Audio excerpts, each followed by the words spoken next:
الحمد لله الذي أنزل القرآن خلق الإنسان وعلمه البيان اللهم صل صلاة وسلاما على نبينا محمد سيد الجن والإنسان وعلى آله وصحبه الذين جاءنا بدعوة الإيمان والإسلام والإحسان.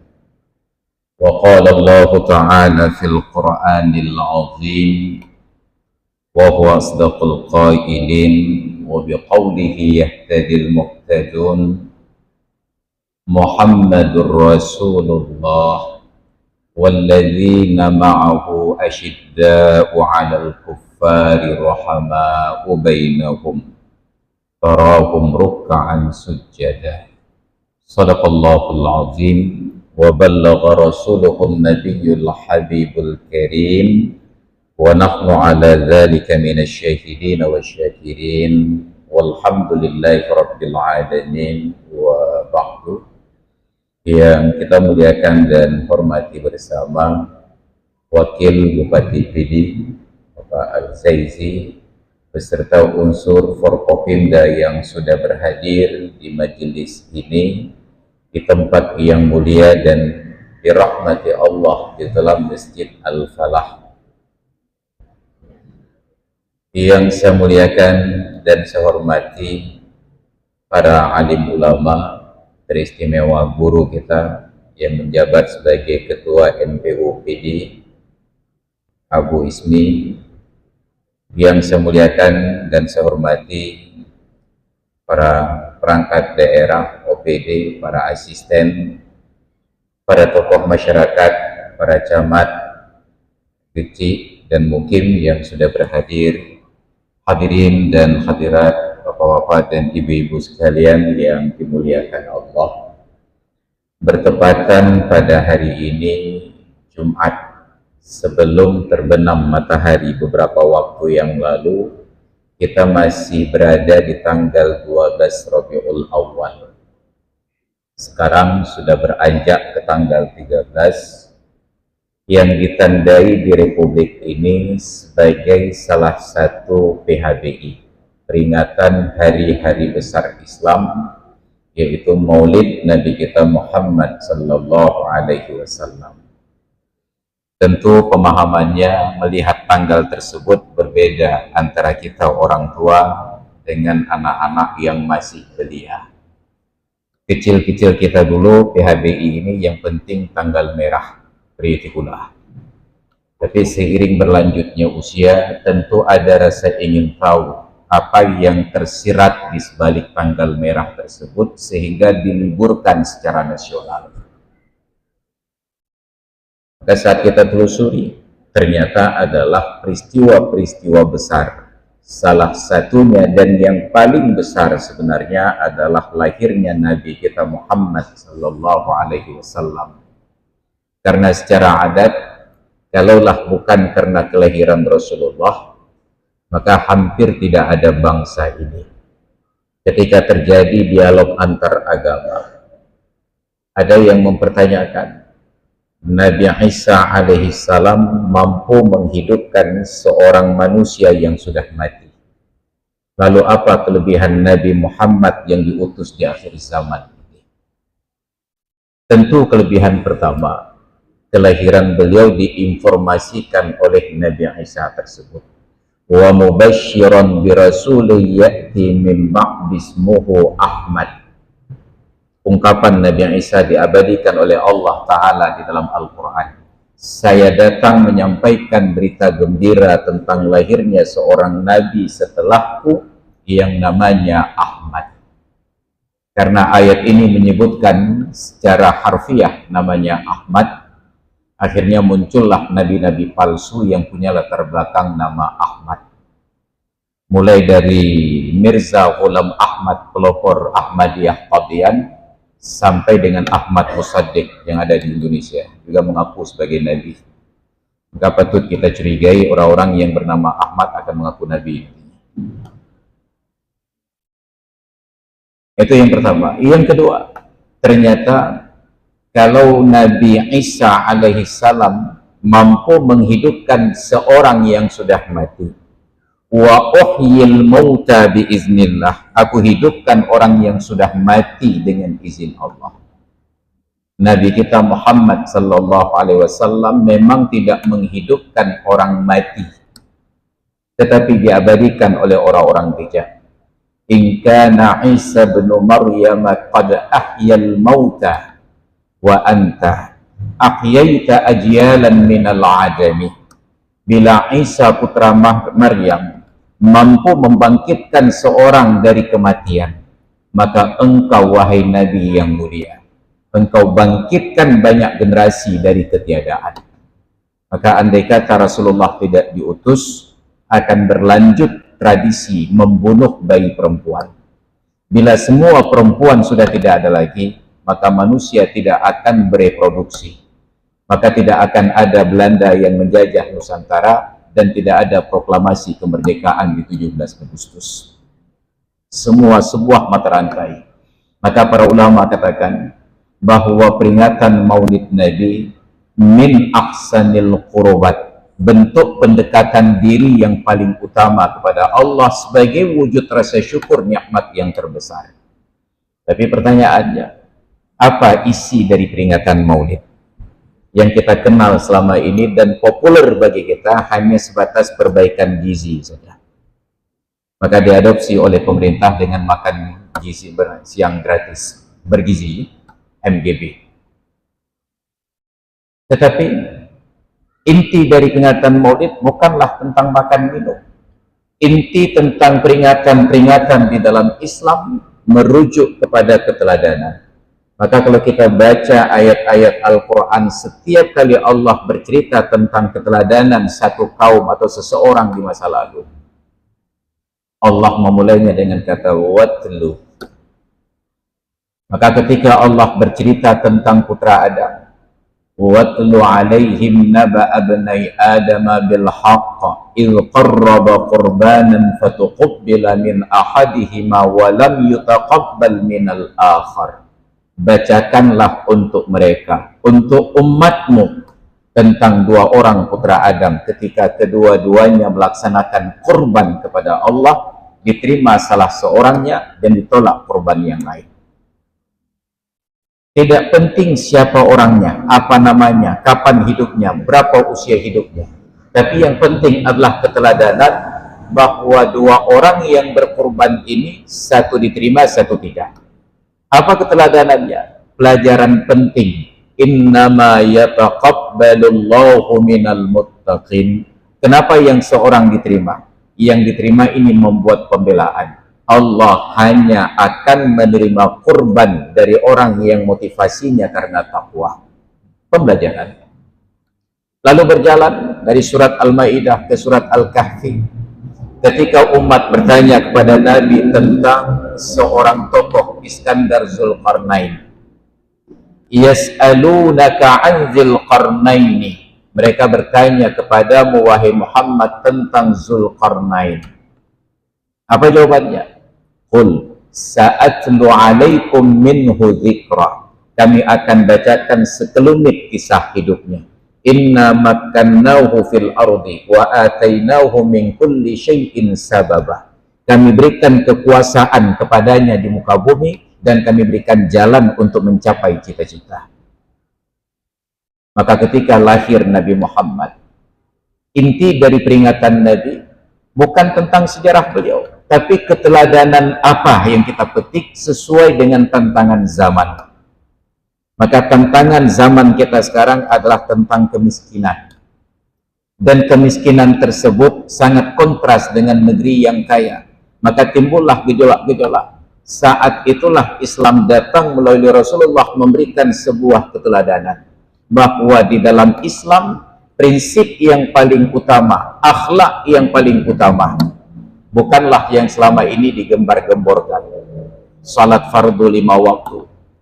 Salat bukan ibadah, salat kewajiban. Taat hana taat, khusyuk hana khusyuk, galak hana galak sembahyang. Maka salat fardu 5 waktu bagi seorang muslim itu seperti absen sidik jari bagi ASN. untuk sah terima gaji, tidak dianggap sebagai prestasi. Maka jangan sampai ASN merasa karena sudah absen sidik jari setiap hari, Omar rajin tak kehana, itu sekedar sah terima gaji.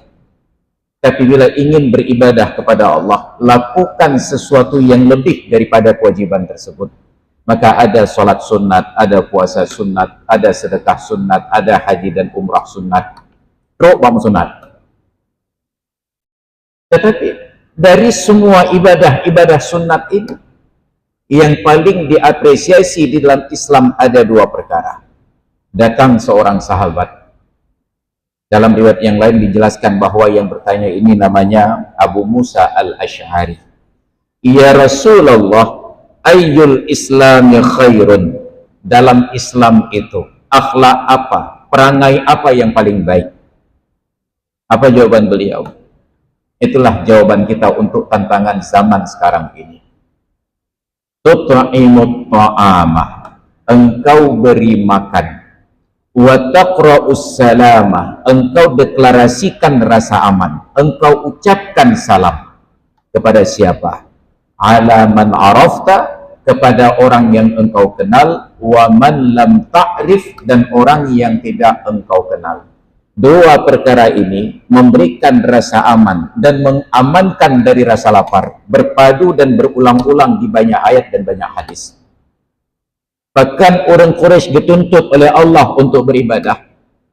Dijelaskan alasan di ujung ayat Al-Quraisy. Falyabudu rabb hadzal bait. Hendaklah mereka menyembah Tuhan pemilik rumah ini. Bahkan allazi at'amahum min ju', yang telah memberi makan mereka agar tidak lapar, wa amanahum min khauf, dan mengamankan mereka dari rasa takut. Al-Baqarah 155, ketika Allah menyebutkan ujian-ujian untuk manusia, dari 5 buah ujian, yang pertama dan yang kedua adalah aman dan kenyang. وَلَنَبْلُوَنَّكُمْ بِشَيْءٍ مِنَ الْخَوْفِ وَالْجُوعِ وَنَقْصٍ مِنَ الْأَمْوَالِ وَالْأَنْفُسِ وَالثَّمَرَاتِ وَبَشِّرِ الصَّابِرِينَ. Benar-benar kami akan uji kalian dengan sedikit rasa takut, dengan sedikit rasa lapar, berkurangnya harta, berkurangnya nyawa, berkurangnya buah-buahan. Dalam kondisi demikian, beritakanlah kabar gembira kepada orang-orang yang sabar. Yo ngenduk. Maka ketika Nabi hijrah ke Madinah, pertama kali beliau bertemu dengan komunitas masyarakat Madinah yang diriwayatkan oleh Abdullah bin Salam. Inna awwala ma sami'tuhu an qala ayyuhan nas afshus salam wa at'imut ta'am. Ungkapan yang pertama saya dengar dari mulut Muhammad, ini karena Abdullah bin Salam saat itu belum masuk Islam, beliau masih tokoh Yahudi, rahib Yahudi. Kalimat yang pertama saya dengar beliau ucap, ayyuhan nas, wahai sekalian manusia. Nabi tidak menyebut tentang suku, Nabi tidak sebut bangsa, Nabi tidak sebut agama. Nabi sampaikan bahwa aman dan lapar adalah nilai universal tentang kemanusiaan. Afsyus salam, sebarkan kedamaian. Wa at'imut ta'am, berikanlah makan. Wasilul arham, sambunglah silaturahmi. Wasallu bil laili wan nasu niyam, salatlah di waktu malam ketika orang sedang terlelap. Tadkhulul jannata bisalam, pasti engkau akan masuk surga dengan aman. Ini dua perkara. Maka hari ini negeri kita, kenapa terjadi gejolak? Ada banyak warga yang tidak mendapatkan makan. Maka Presiden berpikir untuk mendistribusikan makanan untuk anak-anak Indonesia, tapi yang terjangkau baru yang di sekolah, yang di kampung-kampung belum. Maka ada tanggung jawab sosial di dalam Islam. Di bulan-bulan maulid seperti ini, medeh buat kita bagai kenduri kan be urang draw dia undang. Nyopak wakil bupati undang bejo kenduri. Ada draw boleh. Maka akhirnya sibuk Pak Wakil Bupati, sibuk para pejabat jak kenduri hana DPN fikir tentang rakyat. Awak hana gejak kamu mupat ke yang kenyamunan ke. Waktu gandam terpilih nya gejak padanya orang dipilih hana gejak alik. Mau menyelale bagajak kenduri di berapa, jangan fikir ke rakyat. Maka kita sebagai rakyat harus berlapang dada ketika kepala daerah sudah dilantik, ketika legislatif sudah dilantik. Relakan mereka untuk berfikir tentang rakyat, jangan sibukkan datang ke kenduri kita. Sehingga kabeh baru dia ujak kenduri lah. Ini konsep pertama. Yang kedua, fasilitasi fakir miskin untuk makan. Tapi kita terbalik, anak yatim dia berjauh. Anak yatim mana ada? Yang dia orang yatim. Kenapa? Karena anak yatim bukan kehilangan makanan, bukan hilang harta. Mereka hilang kasih sayang dari orang yang paling mereka cinta. Tapi yang diberikan arahan memberi makan orang miskin. Maka orang menyokat tahu, dapat melau yatim ni. Tapi orang tu yang impaki daan. Ini konsep keamanan. Maka kalaulah kita bertemu dengan orang yang ingin mengajak ribut, coba ajak makan dulu. Kadro insya-Allah mengat berhaba. Karena orang drawnya ada kata nak bahagia ke. Bip pun aku ha ke. Tapi orang tu tak puja bengeh ke. Maka nak menggagah mah ke. Lehuro kan puja aku. Maka konsep dasar di dalam Islam 23 tahun Rasulullah sebagai Nabi, 10 tahun membangun pemerintahan di Madinah sampai ada Khulafaur Rasyidin. Tidak pernah Madinah itu dibangun infrastruktur dan arsitektur, tetapi ada kultur yang dibangun, kesetaraan. Semua orang harus dapat makanan. Maka Sayyidina Umar bin Khattab ketika menjabat khalifah, datang musim paceklik, kemarau panjang, sampai beliau sebagai presiden pun perutnya keroncongan, imut su belang lamprut. Beliau berbicara dengan perutnya, ya batnu sawwiti aw la tusawwiti falan tazuqi ta'aman hatta tashba'a butunu atfalil mu'minin. Wahai perut, bernyanyilah atau diam, kamu tidak akan rasakan makanan sampai perut anak-anak orang beriman kenyang. Orang menyekat perut, kamu ngantuk apa? Maka hari ini terjadilah gejolak tersebut dan kita berdoa kepada Allah agar itu tidak lagi terulang. Maka di dalam Islam kita berbicara menyampaikan aspirasi, silahkan dilindungi oleh undang-undang. Tetapi ketika sudah terjadi sikap anarkis, sudah menghilangkan rasa aman, dan Islam membenci kepada irhab, orang yang mendatangkan rasa takut, orang yang meneror, maka sikap kita itu diajarkan merompok kop senyum, merompok kop bisa lu, agar orang yang kita temui merasa bahwa kita datang dengan membawa pesan-pesan damai. Maka oleh karena itu hadirin kaum muslimin yang dirahmati Allah, dalam peringatan Maulid Nabi ini kita ingin pesan-pesan damai ini. Rasulullah itu diutus oleh Allah rahmatan lil alamin. Wa ma arsalnaka illa rahmatan lil alamin. Sedangkan kita sekarang di Aceh yang bersyariat Islam bahkan masih gagal untuk mewujudkan Islam yang rahmatan lil muslimin.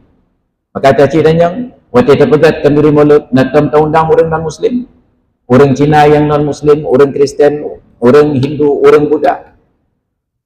Nabi bukan hanya untuk orang Islam, lil alamin, lat batat kaya batai pulat pacat bulcagay gunung nikmat. Maka sekali-kali kita buat kenduri, undang kawan-kawan kita yang non-muslim. Siapa tahu dengan akhlak memberi makan tersebut mereka tersentuh. Karena dakwah Islam bukan dengan sholat, dakwah Islam adalah dengan akhlak. Maka walaupun sekarang sudah masuk waktu sholat, karena dipikir akhlaknya menjadi mahal itu. Kenapa? Karena Nabi memberikan ruang untuk salat itu panjang. Benar kamu kalau berkhabar dengan ketua MPU, hanya hanya pada panjang kecil. Nah, berhasilkan fatwa dari ketua MPU kaman kamu insya-Allah. Hanya nak ketua MPU punya hanya betih dan orang yang konsultasi langsung. Diberikan waktu durasi yang panjang. Maka Nabi memberikan contoh dan keteladanan.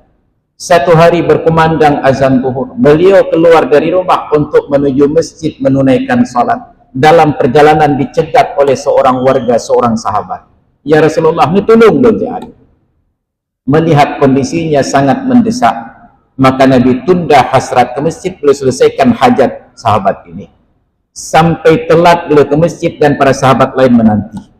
Begitu sampai Nabi ke masjid, berkumandang qamat, beliau salat. Setelah selesai beliau beritahukan, tadi saya memang sedang ke masjid untuk salat saat mendengarkan azan, tapi ada hamba Allah yang butuh bantuan segera, maka selesaikan hajat ini. Karena itu Nabi mengapresiasi, la an amshiya ma'a akhin fi hajatin lahu kana ahabbu ilayya min i'tikafi syahrin fi masjidi hadha. Sungguh aku berjalan menemani seorang kawan karena sebuah urusan, lebih aku senangi daripada duduk beriktikaf di masjidku ini selama sebulan. Itanya tetim duk itino daripada tauruh gau.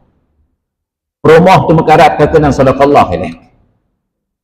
Ini konsep kemanusiaan yang diajarkan oleh Islam. Kalaulah setiap orang hadir untuk kepentingan orang lain, yakinlah tidak akan ada demonstrasi. Kalau setiap orang hadir untuk menyelesaikan hajat orang lain, insya Allah tidak akan ada orang yang saling membenci. Andai kata setiap kita hadir ketika orang lapar membutuhkan makanan bergizi, maka tidak mungkin ada tangan yang terkepal kembali.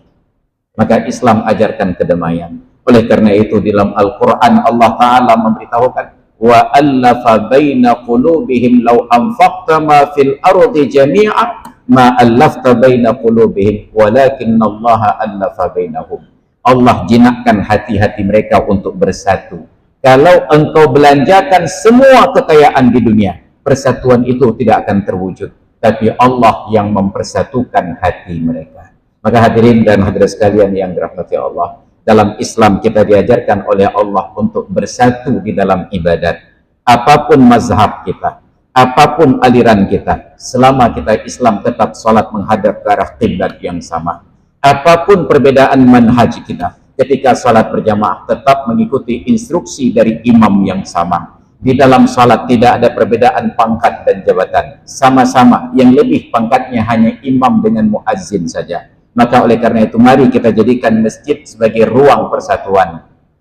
Kita jadikan masjid ruang untuk mengetuk pintu langit agar Allah Ta'ala mencurahkan nikmat kepada kita semuanya, agar di negeri ini, di PD ya, di memengerti ujung, agar di PD, di Aceh dan di Indonesia tidak ada lagi persoalan-persoalan yang membenturkan antara satu suku dengan suku yang lain, antara satu bangsa dengan bangsa yang lain, antara satu komunitas dengan komunitas yang lain. Kita seharusnya bersaudara, karena bahkan dengan orang yang berbeda agama pun kita diajarkan untuk bertetangga. Maka mari sama-sama di malam yang berbahagia ini, dalam rangka kita memperingati maulid Nabi kita Muhammad sallallahu alaihi wasallam yang tadi disampaikan untuk perbaikan gizinya akan diadakan beberapa hari yang akan datang. Hanya malamnya tersabar-sabar pada murotik baru dapat jawabu yang mentang naudin. Untuk malam ini silakan merapat ke warung-warung terdekat, itu masuk rekening masing-masing sendiri insyaAllah. Kita sama-sama duduk berdoa kepada Allah, menengadahkan tangan, dan kita tidak pernah tahu siapa di antara kita doanya yang paling mustajabah. Apakah Bapak Wakil Bupati, apakah Abu Ketua MPU, apakah Abu Idris sebagai wartawan, atau kawan-kawan yang lain. Belum tentu. Saya hanya melafalkan doa-doanya dan kita mengamini. Amin dari kita mengulang doa yang sama. Mudah-mudahan Allah Ta'ala kucurkan rahmat dan kasih sayangnya dan menjadikan negeri ini aman makmur, gemah ripah loh jinawi toto tentrem tertora harjo. Maka belah dia coba saya. Maka mari sama-sama kita awali dengan istighfar 3 kali, lalu kita amini doa yang saya bacakan. Astaghfirullahaladzim alladzi la ilaha illa huwal hayyul qayyum wa atubu ilaih. Astaghfirullahaladzim alladzi la ilaha illa huwal hayyul qayyum wa atubu ilaih. Astaghfirullahaladzim alladzi la ilaha illa huwal hayyul qayyum wa atubu ilaih. A'udzu billahi minasyaitonir rajim. Bismillahirrahmanirrahim. Alhamdulillahi rabbil alamin hamdan yuwafi ni'amahu wa yudafi'u niqamahu wa yukafi'u mazidah. Ya Rabbana lakal hamdu kama yanbaghi li jalali wajhikal karim wa 'azimi sultanik. Allahumma salli wa sallim ala sayyidina Muhammad wa ala alihi wa sahbihi ajma'in. Salatan tunjina biha min jami'il ahwali wal afat وتقضي لنا بها جميع الحاجات وتطهرنا بها من جميع السيئات وترفعنا بها عندك أعلى الدرجات وتبلغنا بها أقصى الغايات من جميع الخيرات في الحياة وبعد الممات. ربنا ظلمنا أنفسنا وإن لم تغفر لنا وترحمنا لنكونن من الخاسرين. ربنا لا تؤاخذنا إن نسينا أو أخطأنا. ربنا ولا تحمل علينا إصرا كما حملته على الذين من قبلنا. ربنا ولا تحملنا ما لا طاقة لنا به. واعف عنا واغفر لنا وارحمنا أنت مولانا فانصرنا على القوم الكافرين. ربنا لا تزغ قلوبنا بعد إذ هديتنا وهب لنا من لدنك رحمة إنك أنت الوهاب. ربنا هب لنا من أزواجنا وذرياتنا قرة أعين واجعلنا للمتقين إماما. اللهم اغفر لنا ذنوبنا ولوالدينا وارحمهما كما ربيانا صغارا ولجميع المؤمنين والمؤمنات والمسلمين والمسلمات الأحياء منهم والأموات إنك سميع قريب مجيب الدعوات يا قاضي الحاجات. Ya Allah, ya Tuhan kami, Engkaulah Allah yang Maha Esa dan Maha Kuasa. Kami adalah hamba-hambamu yang Engkau ciptakan dengan segala kelemahan dan ketergantungan kepadamu. Maka ya Allah, ya Tuhan kami, di malam yang penuh berkah ketika kami sedang memperingati kelahiran Nabi-Mu yang mulia, kami dulu bersimpuh di dalam rumah di antara rumah-rumah-Mu yang mulia, yang Engkau jaga kesuciannya dari segala perkara yang tidak patut dan tidak pantas. Maka ya Allah, kabulkanlah doa-doa kami, istijabahlah permohonan-permohonan kami. Ya Allah, ya Tuhan kami hidup bernaung di sebuah negara yang besar, negara yang menaungi banyak pulau, negara yang menaungi banyak suku, negara yang menaungi banyak bangsa, negara yang menaungi keanekaragaman dalam segala bentuk perbedaan. Tapi kami bersyukur kepadamu ya Allah, perbedaan suku dan bangsa mempersatukan kami di bawah satu bendera dua warna, merah dan putih. Ketika saudara-saudara kami di sudut negeri yang berbeda ya Allah, mereka satu bangsa, mereka satu bahasa, mereka satu budaya, tetapi terpecah belah di bawah bendera yang berbeda-beda di negeri Arab sana. Maka kami tidak ingin melihat ya Allah di negeri kami sebagaimana yang dialami oleh saudara-saudara kami di negeri Palestina dan di negeri Gaza. Mereka hidup di tengah saudara-saudara kandungnya bangsa Arab, tapi hanya karena perbedaan bendera mereka dibiarkan merana luluh lantak negerinya. Maka ya Allah, ya Tuhan kami, kuatkanlah persatuan di antara kami, persatukanlah hati di antara para pemimpin-pemimpin kami. Jadikanlah ya Allah para pemimpin kami ini yang peduli kepada umat seperti Rasulullah yang mengingat kami sampai di pintu neraka. Ya Allah, ya Tuhan kami, jadikanlah para pemimpin kami ini orang-orang yang bijaksana sebagaimana Abu Bakar memimpin umatnya. Ya Allah, ya Tuhan kami, jadikanlah para pemimpin kami orang yang adil dan bijaksana sebagaimana Sayyidina Umar bin Khattab di masa kekhalifahannya. Ya Allah, ya Tuhan kami, jadikanlah pemimpin-pemimpin kami sebagai orang-orang dan pribadi yang dermawan sebagaimana Sayyidina Utsman bin Affan menginfakkan semua hartanya. Ya Allah, ya Tuhan kami, jadikanlah para pemimpin kami para cendekiawan dan para ilmuwan yang mumpuni sebagaimana Sayyidina Ali bin Abi Thalib memimpin umat ini dengan ilmunya. Ya Allah, ya Tuhan kami, jadikanlah para pemimpin kami orang yang takut kepadamu dan sayang kepada kami. Kami berlindung kepadamu ya Allah, jangan sampai Engkau berikan kekuasaan ke atas kami kepada orang yang tidak takut kepadamu dan tidak sayang kepada kami. Maka ya Allah, ya Tuhan kami, bila para pemimpin sudah berlaku adil kepada kami, jadikanlah kami rakyat yang dipimpin ini mencintai mereka, berdiri teguh untuk membela semua kepentingan bangsa, bahu-membahu agar kemajuan datang merata di semua tempat, di semua negeri. Ya Allah, ya Tuhan kami sadar ketika menuntut pemimpin yang baik, kami pun bukan orang-orang yang baik. Maka tanamkan kesadaran di dalam diri kami ya Allah. Terlalu banyak orang jahat di dunia ini, agar kami mampu untuk berubah, agar kami mampu untuk memberikan keyakinan. Bila terlalu banyak kejahatan, minimal kami menjadi orang yang baik di antara mereka. Dan yakinkan kepada saudara-saudara kami, bila dia berubah dari orang jahat menjadi orang baik, sungguh orang jahat berkurang satu di muka bumi. Maka ya Allah, ya Tuhan kami, semua kami adalah pemimpin.